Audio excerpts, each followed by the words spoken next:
Epistemologia espírita.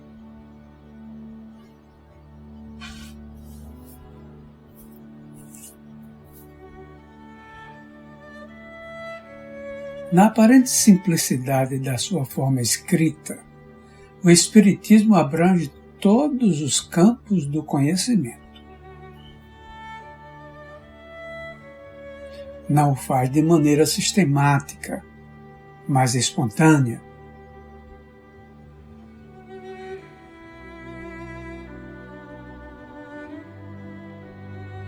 Numa espécie de improvisação determinada pelas exigências do borbulhar dos fatos e da escassez do tempo. Kardec já estava com 50 anos de idade e não dispunha de recursos financeiros e meios técnicos, nem de auxiliares preparados para a execução da obra imensa e urgente que o desafiava.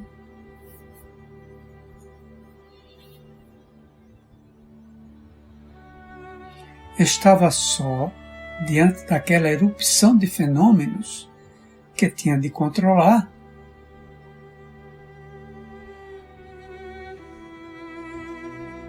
Na formulação de uma doutrina que os tornassem acessíveis a todos.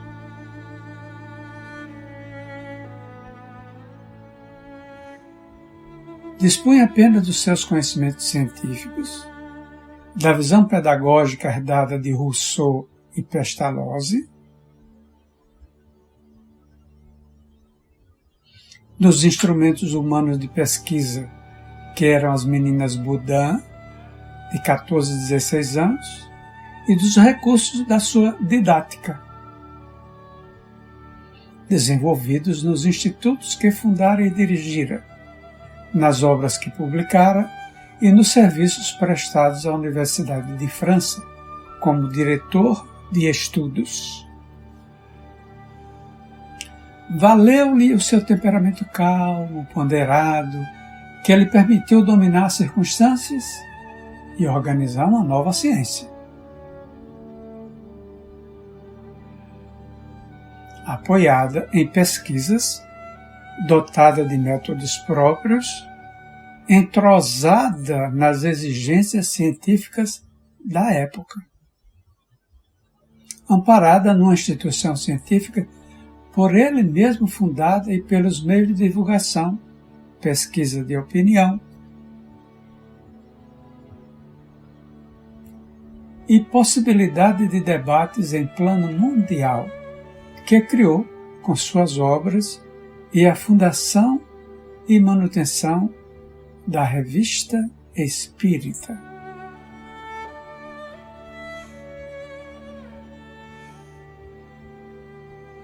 Uma epopeia cultural silenciosa que, não obstante, expandiu-se em todas as direções culturais, abalando o mundo.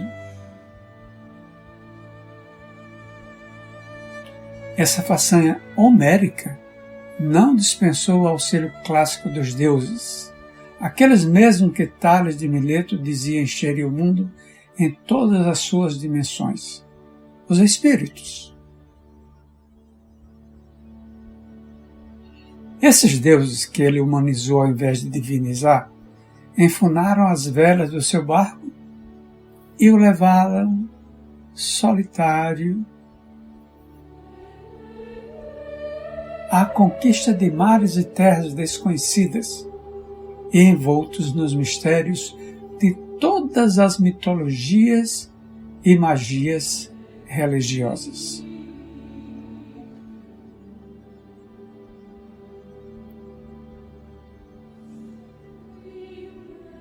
Teve de enfrentar como Ulisses os báratros e os monstros do mar e os guerreiros entrincheirados nas muralhas das Troias culturais da Terra.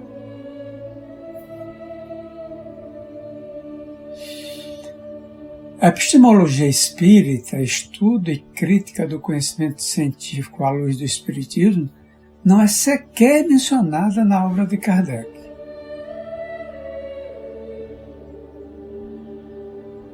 mas está nela integrado.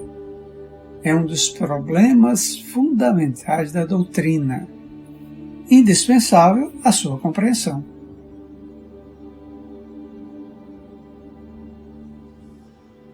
Na antiguidade, com algumas exceções do mundo clássico grego-romano, todo o conhecimento humano decorria das tradições religiosas e se processava por dedução.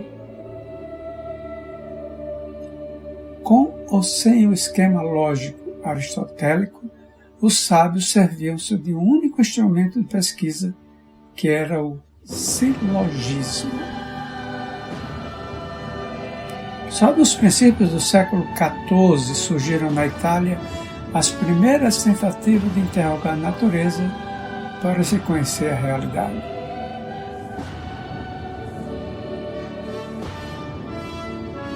Daí por diante a ciência desenvolveu-se, através de penosos episódios históricos, como os de Galileu e Giordano Bruno.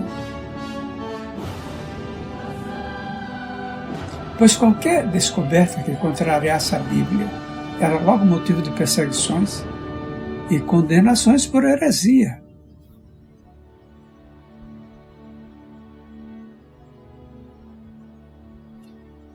Para se dar o passo lógico da dedução para a indução, foram necessários 4 séculos.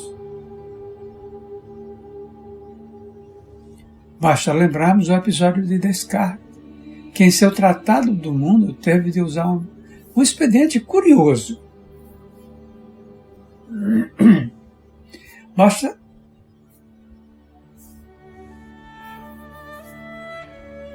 Para dizer que a Terra girava em torno do Sol, afirmou que a Terra era fixa no espaço, envolta na sua atmosfera, mas esta girava em torno do Sol.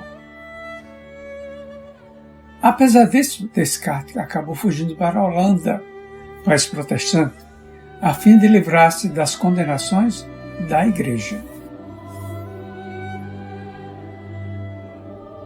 Ele usava em seu emblema a palavra caute, significando a cautela que devia ter na exposição de suas ideias.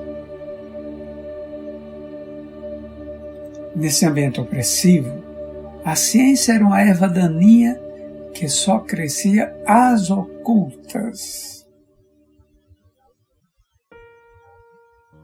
No século XVIII, chamado século de ouro das ciências, a opressão clerical se afrouxara.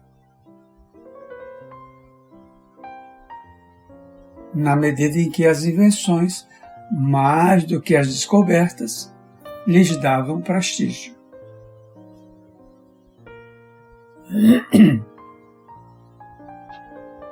No século XIX, a situação mudara bastante, mas só nos meados deste século o clima se tornara propício ao emprego atrevido do uso da indução científica, que consiste na pesquisa de vários fenômenos para deles obter-se a lei geral que os rege.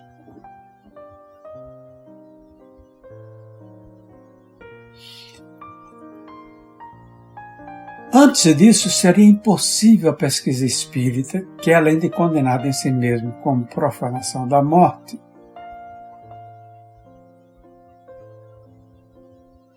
seria também condenada por contrariar a sabedoria infusa dos teólogos.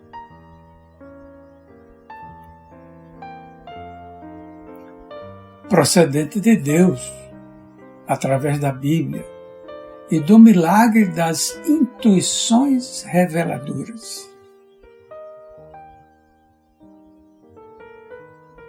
Apesar da liberdade já conquistada, a Inquisição Espanhola, não podendo condenar Kardec à fogueira, pois ele estava na França,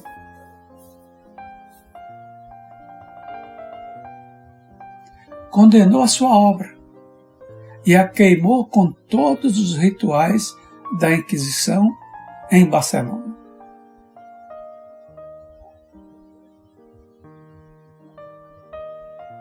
Kardec comentou o fato na Revista Espírita num artigo intitulado A Cauda da Inquisição.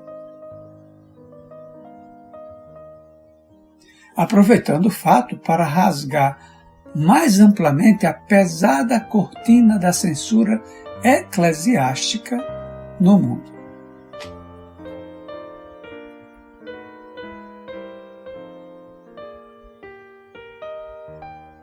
A França marchava na vanguarda da libertação, enquanto a cauda da opressão ainda se arrastava, eriçada de ameaças e eivada de crimes, em terras de Portugal e Espanha. Só na França seria possível, naquela fase de transição histórica e cultural, o desenvolvimento do Espiritismo.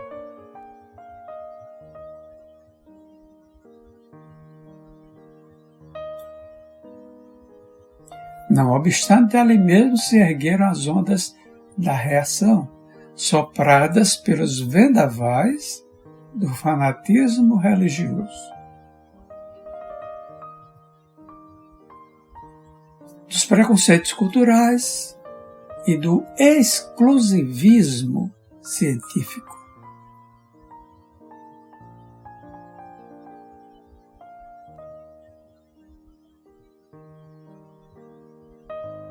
Foi no estudo sereno dessa reação, em meio ao furor dos elementos desencadeados, que Kardec deu início à epistemologia espírita. Sozinho, a princípio. Eram ainda poucos os seus companheiros.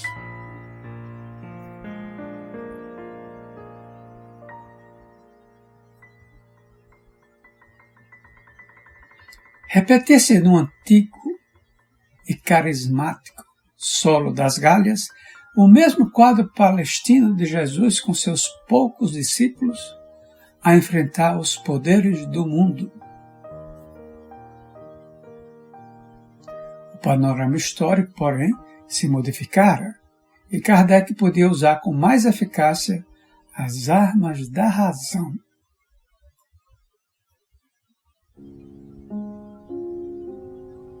O Renascimento prepara a França para aquele momento glorioso.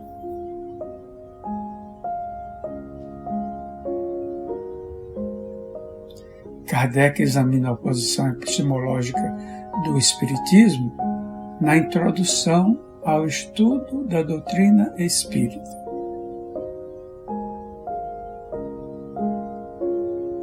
Que abre o Livro dos Espíritos, obra fundamental da doutrina.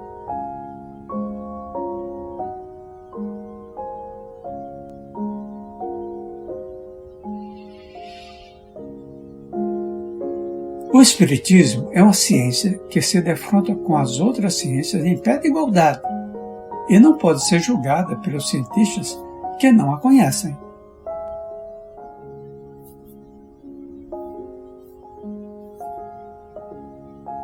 Os sábios são dignos de admiração e respeito quando se pronunciam sobre o que sabem.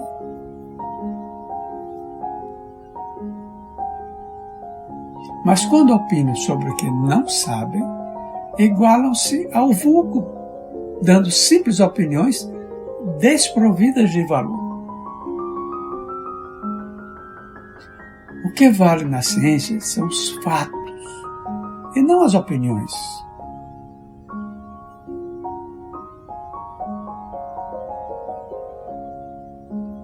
Só é válido no campo científico o veredicto das provas.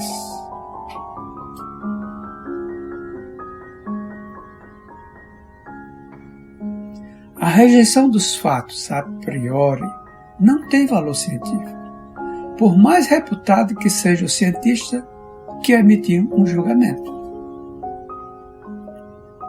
E acrescenta, quando a ciência sai da observação material dos fatos para apreciá-los e explicá-los, abre-se para o cientista o campo das conjecturas. Cada um constrói o seu sistemazinho, que deseja fazer prevalecer e o sustenta encarniçadamente. Os fatos são o verdadeiro critério dos nossos julgamentos sem réplica.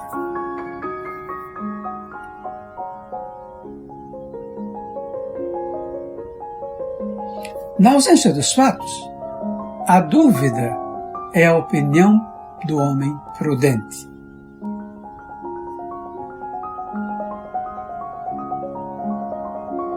A posição de Kardec era assim de uma clareza e positividade absoluta.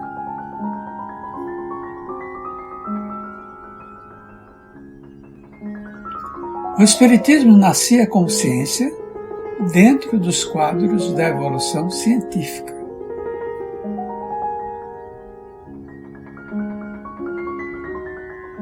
E ao mesmo tempo assumiu uma posição epistemológica realista, criticando os desvios individualistas à realidade objetiva. Aos que o criticaram alegando que o objeto de sua doutrina não era objetivo,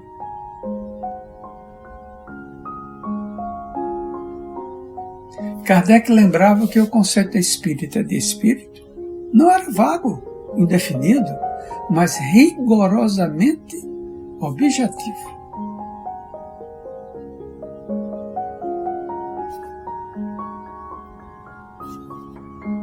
O espírito é um ser concreto e circunscrito, afirmava. Um ser real, definido. Que em certos casos pode ser apreendido pelos nossos sentidos da vista, da audição e do tato.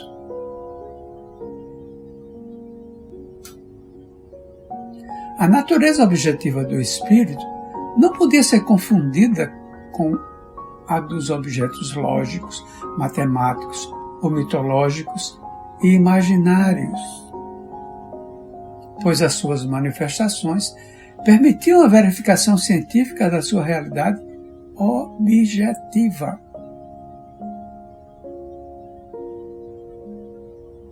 E de sua capacidade de produzir efeitos materiais das mínimas às máximas proporções.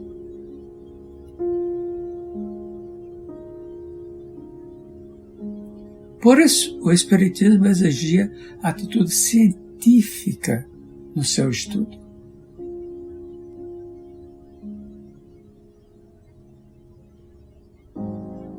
Pesquisas objetivas na comprovação das leis naturais que regem as suas relações com o mundo sensível e com os homens encarnados.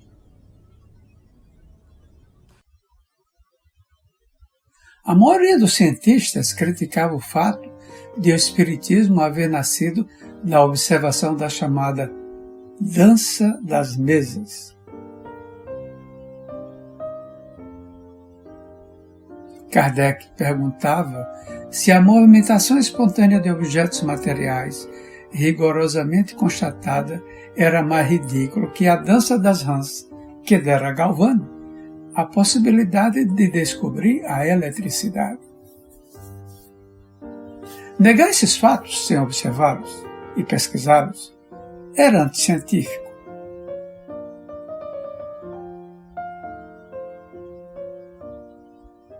Revelava a persistência de preconceitos na ciência e exigia, por isso mesmo, a pesquisa séria e metódica dos cientistas sérios.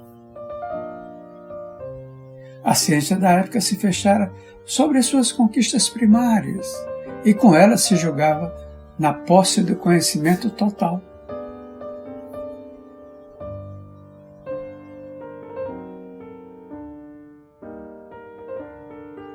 Caíra no mecanicismo simplório e se alienava num silopsismo arrogante. Quando a academia reconheceu a existência do hipnotismo, Kardec lembrou, num artigo crítico e irônico da Revista Espírita,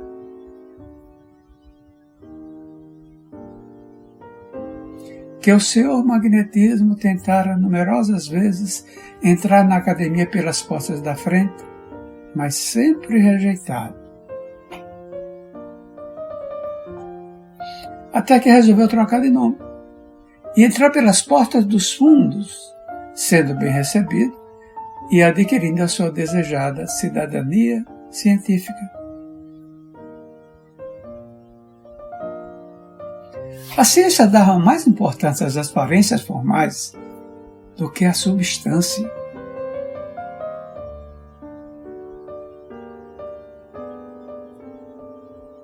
Kardec assinalava que o espiritismo não era uma questão de forma, mas de fundo.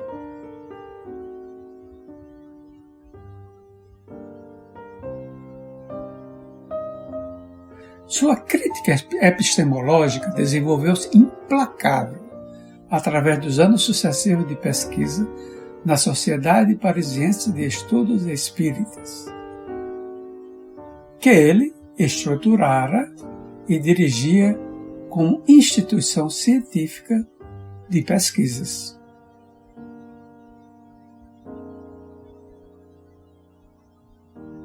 Quando os cientistas voltavam a carga contra o espiritismo,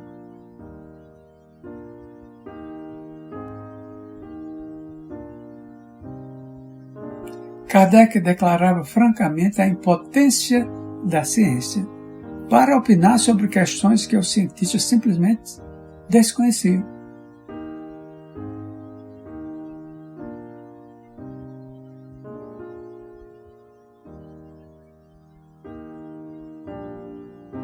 Respeitava os cientistas sérios e prudentes, mas não poupava os levianos e atrevidos.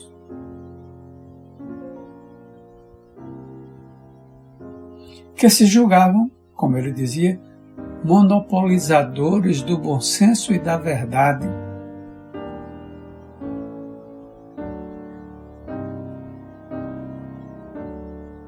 Charles Richer, Prêmio Nobel de Fisiologia, reconheceu seu valor e a sua capacidade de pesquisador.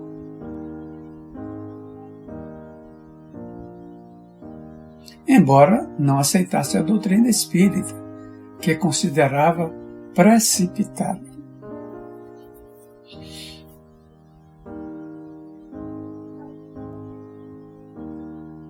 William Crookes aceitou a incumbência da Sociedade Dialética de Londres de demolir o espiritismo.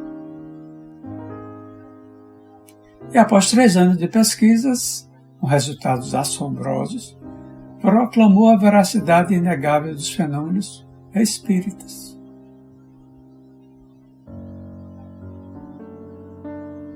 A luta solitária de Kardec deu resultados inesperados.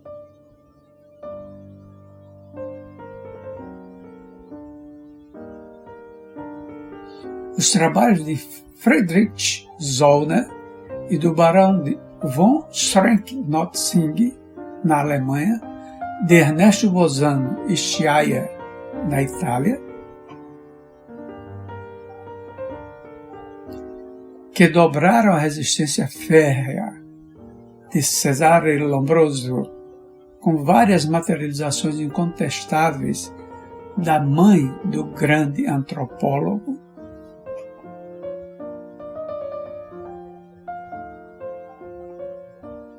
o aparecimento da metapsíquica, da ciência psíquica inglesa, da antiga parapsicologia alemã, as pesquisas que levaram Friedrich Myers a publicar seu tratado A Personalidade Humana e Sua Sobrevivência, o desenvolvimento da psicologia experimental e, por fim, o aparecimento da parapsicologia moderna de Heine e McDougall,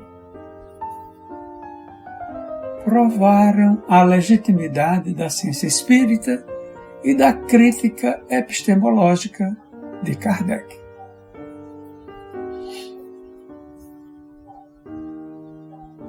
Mas, como o espiritismo não mudou de nome, conservando-se fiel à sua origem a si mesmo, intransigente na sua clara e precisa posição epistemológica, não foi admitido na academia, nem recebeu a cidadania científica a que tinha e tem o mais absoluto e inegável direito. Kardec, que faleceu em 1869, não teve a oportunidade de ver em vida os lances mais importantes da sua vitória sobre o carrancismo e o radicalismo do mundo científico oficial. Hoje, arrastada pela correnteza da evolução, a ciência teve de mergulhar no oceano invisível dos átomos e suas partículas.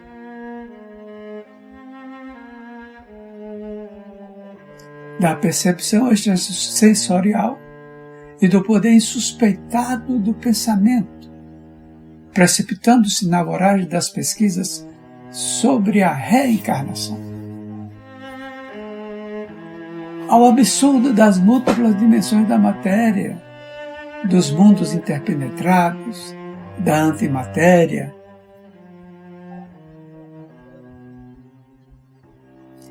da pluralidade dos mundos habitados, da assustadora problemática filosófica da concepção existencial do homem,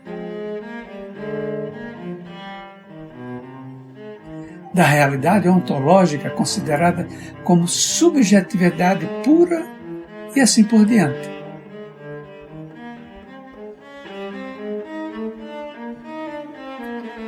Negando-se a si mesmo para poder sobreviver como sobreviviam os homens e todas as coisas e seres, segundo Kardec afirmava.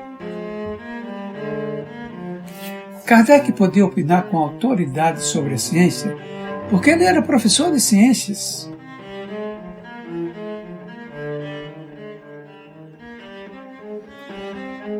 Mas por isso mesmo negava à ciência o direito de opinar sobre o espiritismo, que ela não conhecia.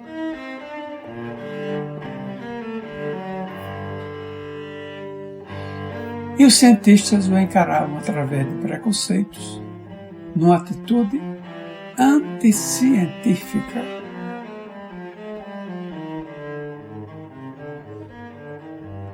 Sua rejeição ao juízo científico da época, nesse sentido, é um veredicto.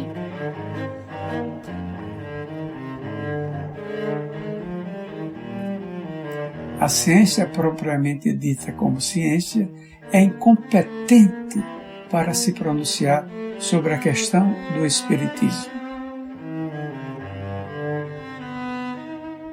E seu pronunciamento a respeito, qualquer que seja, favorável ou não, nenhum peso teria.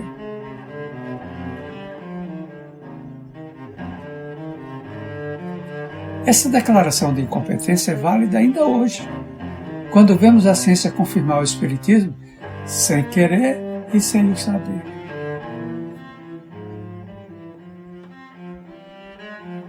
A ignorância dos sábios a respeito, como dizia Kardec, não se modificou.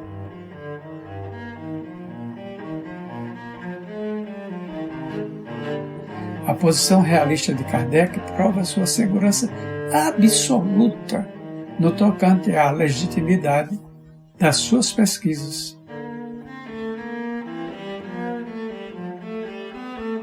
O espiritismo se sustentava em suas bases experimentais e lógicas, sem necessitar de aprovações estranhas.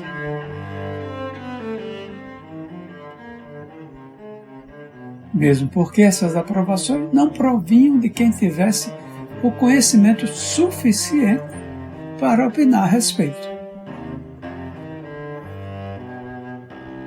Por outro lado, a posição epistemológica do espiritismo não podia ser criticada.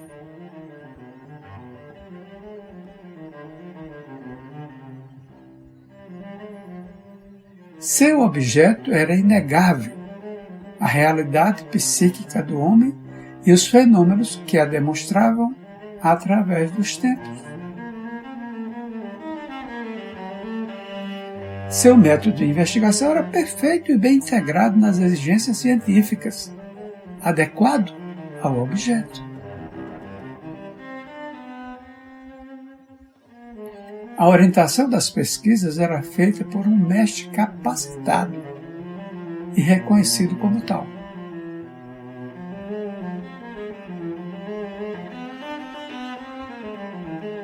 Os resultados obtidos eram interpretados com critério rigorosamente científico.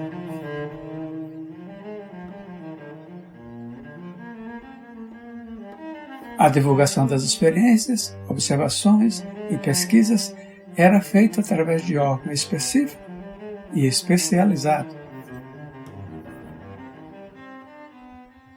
com todas as informações e minúcias das ocorrências.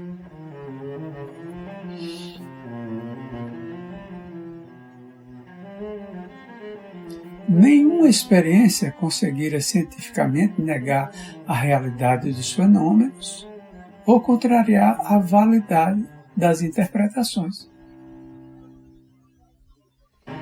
Se a ciência não reconhecia a validade científica da pesquisa espírita,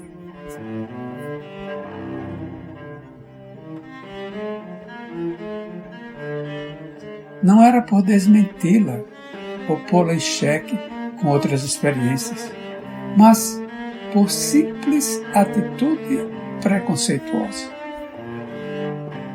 que não podia pesar em considerações realmente científicas.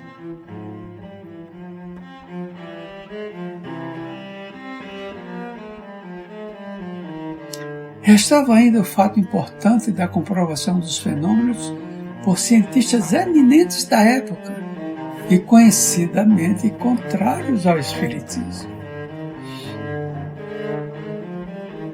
As alegações de que o espiritismo se apresentava à ciência como um produto híbrido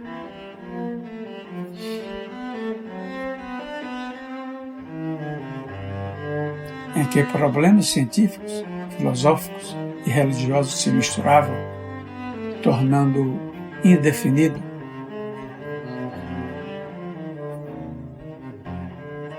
não passava de manobra, pois a sequência natural dessas áreas no plano do desenvolvimento cultural corresponde exatamente ao esquema espírita. A magia primitiva corresponde ao fazer experimental, portanto, à ciência.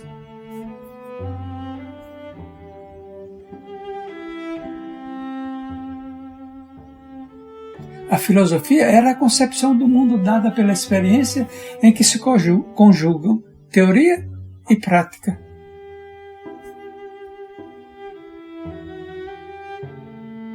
A magia primitiva corresponde ao fazer experimental, portanto, a moral decorria do comportamento determinado pela mundividência e a religião surgia como imperativo das conquistas do saber adquirido. Toda a história do mundo antigo testemunhava isso.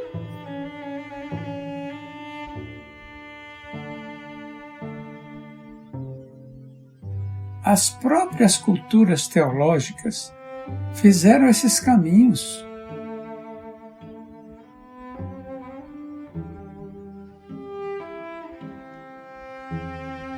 O positivismo de Augusto Comte, que se apresentava como filosofia científica, seguiria o mesmo esquema da teoria geral do conhecimento.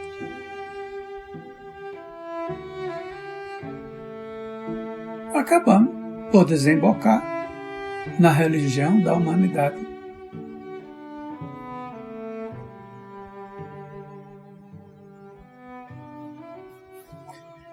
Epistemologicamente, nada havia censurar ou condenar no contexto do espiritismo.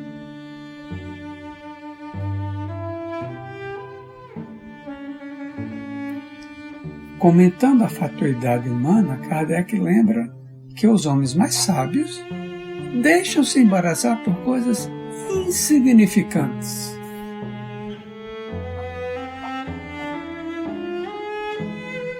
O que impediu a expansão do espiritismo na Europa do século passado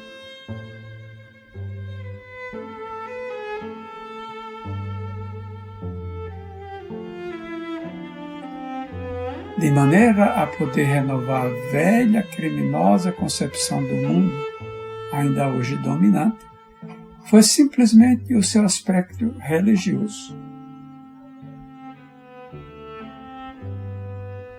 Como no cristianismo primitivo, o espiritismo foi acolhido com ansiedade pelas camadas pobres da população, que o converteram por toda parte em uma nova seita cristã.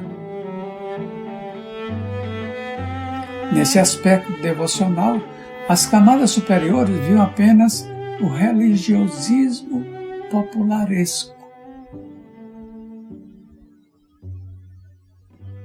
dotado da mesma fé ingênua de toda a religiosidade massiva.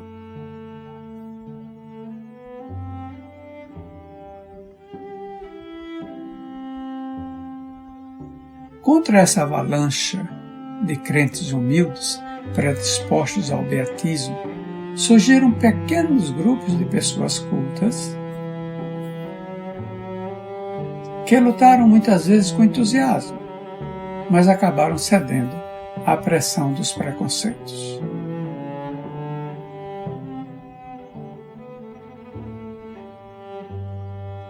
Esses grupos se fecharam em sociedades de elite, desligados do povo.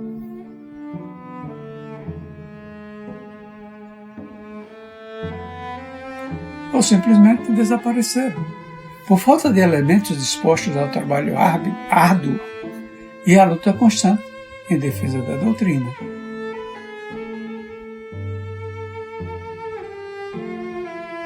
Padres e médicos aproveitaram-se disso para tentar asfixiar, acompanhados por pastores protestantes de produtivos rebanhos, o renascimento cristão.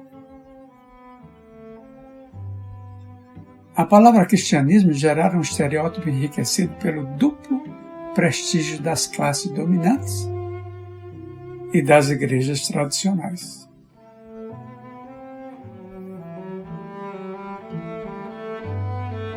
As corporações científicas e as associações profissionais de médicos representavam a reação científica.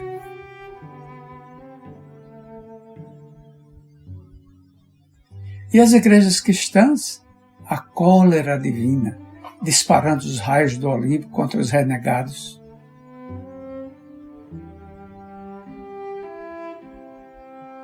Apesar desses fogos cruzados sobre as suas cabeças descobertas,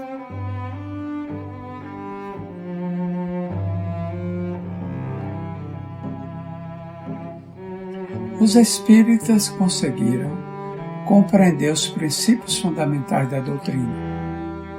A sua luta pacífica no desespero das guerras impiedosas. Mas a atualidade nos oferece perspectivas inteiramente diversas das que predominaram até agora.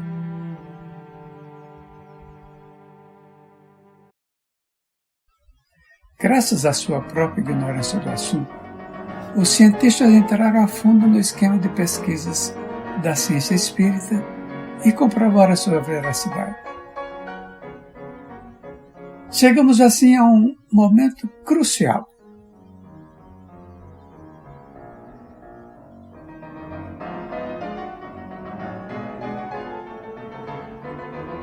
E se os homens não clamarem, como advertiu Jesus, as pedras clamarão. Na verdade, já estão clamando, pois é precisamente do minério que se levanta sobre o mundo a alvorada da concepção atômica, dissipando as trevas da falsa cultura materialista, em que o espírito fora substituído pelo pó dos túmulos. O poder atômico é ao mesmo tempo ameaça e consolo.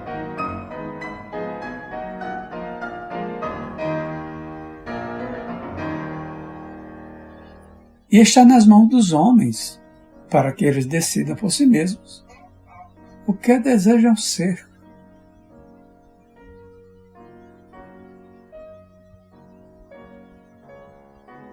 A opção do Espiritismo continua aberta para todos.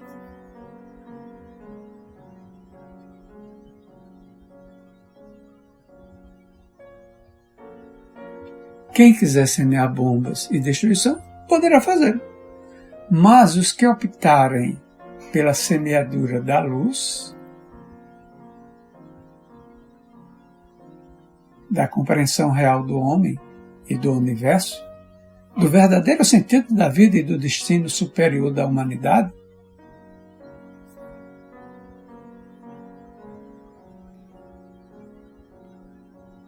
verão na concepção espírita a solução do grande enigma sobre o qual Leon Denis escreveu um dos seus livros mais profundos. A crítica de Kardec à ciência do seu tempo continua válida em nossos dias.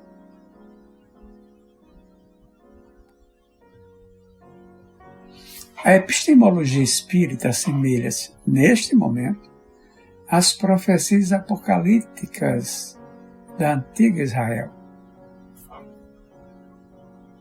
Não é apenas uma crítica do conhecimento e dos processos da ciência, mas uma crítica do homem.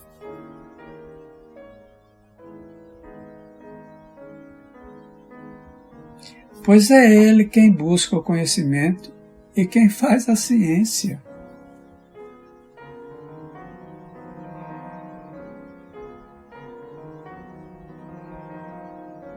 A estrutura científica nos dá a imagem do homem, do seu fazer e de como ele a fez.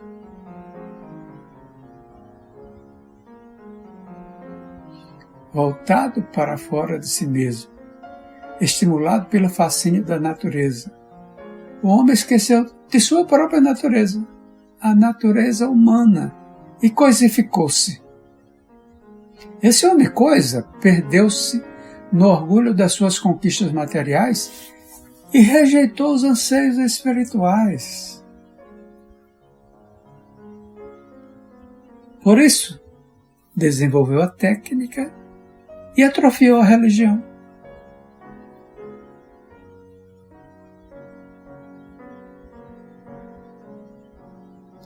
A eclosão espírita do século XIX foi desencadeada pelos espíritos para despertar os homens da sua apatia espiritual, lembrando-lhe que a euforia material o levaria à sua própria destruição.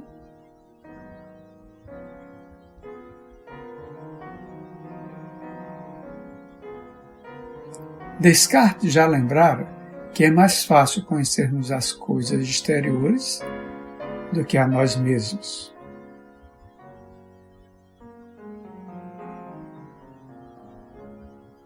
Francis Bacon advertira que só atingimos o poder científico obedecendo a Deus.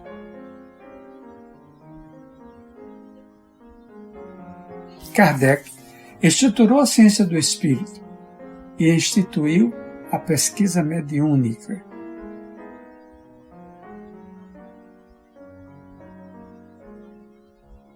Porque a mediunidade é a janela aberta no paredão dos fenômenos materiais para mostrar uma nesga do infinito aos homens imantados ao finito.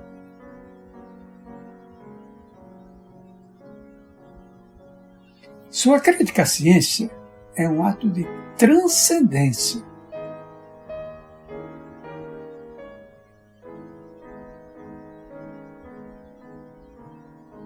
Liga-se em conflito à concepção do homem e do mundo, para que ambos recobrem a sua unidade e possam livrar-se da hipnose atômica. Mas os próprios espíritas em geral, ao tentarem compreendê-lo, retornam às fontes mágicas do beatismo religioso, esquecendo de que religião sem ciência é superstição, e ciência sem religião é loucura.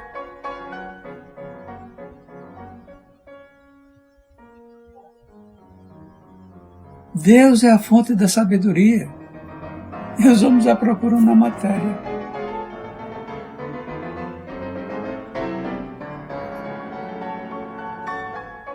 Esse engano vaidoso e fatal levou-nos à beira da destruição do planeta.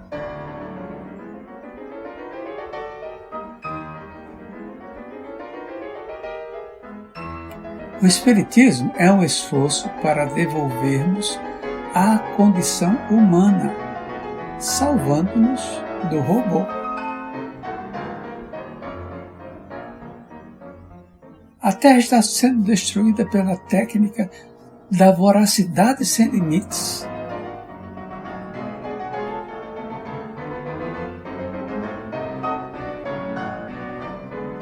O Espiritismo nos oferece a única via de escape, a unidade do espírito em contraposição à fragmentação da matéria.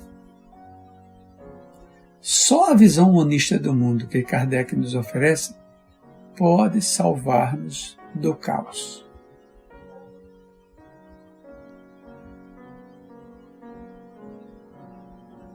Curso Dinâmico de Espiritismo. Herculano Pires.